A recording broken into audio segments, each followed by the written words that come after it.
দীর্ঘদিন ধরে আরব উপসাগরে আমেরিকা ছিল যেন একছত্র ক্ষমতার মালিক। সবাইকে বোঝাতো, চিন্তা করো না, আমরা আছি। যেন পুরো অঞ্চল তাদের ভরসাতেই টিকে আছে। কিন্তু বুধবার রাতে রিয়াদে ঘটল এক বড় পালাবদল।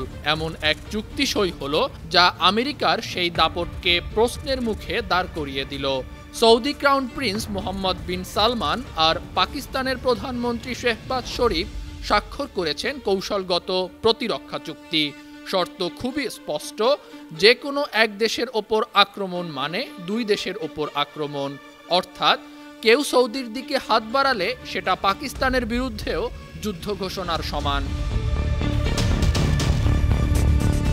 পাকিস্তান ভিত্তিক সংবাদ মাধ্যম দ্য নিউজ ইন্টারন্যাশনাল জানিয়েছে, দুই দেশের প্রতিরক্ষা চুক্তিকে উপসাগরীয় নিরাপত্তার মোড় ঘোরানো পদক্ষেপ হিসেবে দেখছেন বিশ্লেষকরা। তাদের মতে এই চুক্তি উপসাগরের নিরাপত্তা মানচিত্রই পাল্টে দিতে পারে। এতদিন আরব দেশগুলো আমেরিকার নিরাপত্তা প্রতিশ্রুতির ওপর ভরসা করত। এখন তারা সরাসরি জানিয়ে দিল, আমেরিকার দরকার নেই, আমাদের পাশে আছে পাকিস্তান। এ চুক্তির পেছনে বড় প্রেক্ষাপটও আছে।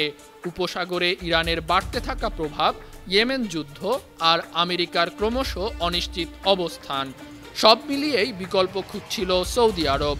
পাকিস্তান হলো সেই কৌশলগত বিকল্প, আর পাকিস্তানের জন্য এটি বড় জয়। আন্তর্জাতিক অঙ্গনে নিজেদের গুরুত্ব বাড়ানোর পাশাপাশি সৌদির মতো শক্তিশালী মিত্র পেল তারা। বিশ্লেষকদের মতে এই পদক্ষেপে ওয়াশিংটনের প্রতি আরবদের আস্থা আরও কমে যাবে। একসময় যে আমেরিকা বলতো আমরাই তোমাদের রক্ষক, আজ তারাই দেখতে পাচ্ছে সৌদি স্পষ্ট ভাষায় বলছে, আমেরিকা তোমাদের ভরসার দরকার নেই। উপসাগরের নিরাপত্তার এই নতুন সমীকরণ আমেরিকার জন্য একটি নিঃসন্দেহে বড় ধাক্কা। আন্তর্জাতিক ডেস্ক, বান টিভি।